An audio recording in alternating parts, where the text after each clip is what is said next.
No cellphone challenge kami guys para makapagkwentuhan ng maganda. Wala.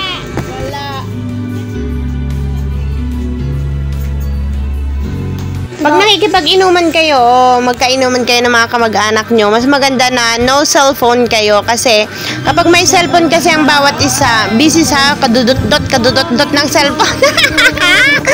Mas maganda yung nagkukwentuhan kayo, di ba? Kaya no cellphone dapat kapag may bonding time.